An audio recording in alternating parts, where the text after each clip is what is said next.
सराफा बाजार में मुख्य रूप से दो प्रतिमाएं रखी जाती हैं, एक सुनराही और दूसरी नुनहाई। सुनराही को करीब 158 साल हो गए और नुनहाई को 154 साल हो गए हैं। जो दोनों प्रतिमाओं की भव्यता है स्वर्ण आभूषणों से लदी रहती है और हर साल जो भक्त हैं वो मन्नत मांगते हैं और स्वर्ण आभूषणों के रूप में अपने दान माई को चढ़ाते हैं। और वो मन्नत में जो बोलते हैं कि अगर हमारा ये काम हो गया तो हम झुमकी चढ़ाएंगे, हम बेंदी चढ़ाएंगे, हम नत चढ़ाएंगे, हम छत्र चढ़ाएंगे। ऐसे हर साल लोगों की मन्नतें पूरी होती हैं और लोग बाग स्वर्ण आभूषणों से माता रानी की अपनी मन्नत पूरी होने पर अपना आशीर्वाद समझते हैं।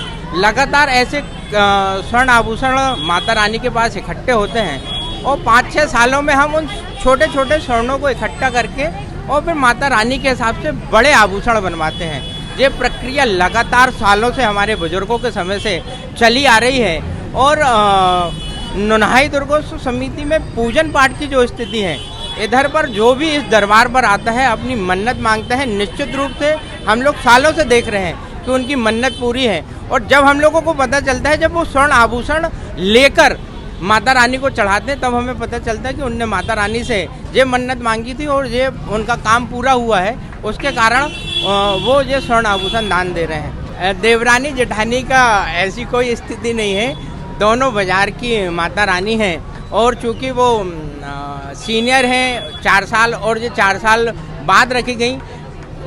शुरू में जब स्टार्ट हुआ था दोनों समितियां एक थी, दोनों समितियां जैसे सराफा बाजार में 2 समितियां रखी जाती हैं, ऐसे दोनों समितियां एक थी।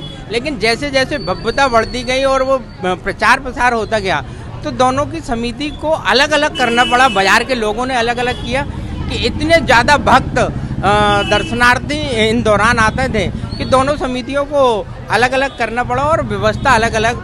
आज भी हम लोग पूरे बाजार के लोग दोनों समितियों को मिलजुल कर, आपने देखा होगा जब विसर्जन के लिए हम लोग नंबर लगाने जाते हैं तो साथ में जाते हैं, जब जलूस के रूप में वापस आते हैं तो हम दोनों नुनहाई और सुनराही का क्रमबद्धता कभी नहीं टूटता, दोनों लोग साथ में चलते हैं। और हम लोगों का मानना है, दोनों समिति के पदाधिकारियों का मानना है कि दोनों समिति हमारे बाजार की समिति हैं और हम सभी उनके सदस्य हैं, भक्त हैं जो सेवा करते हैं।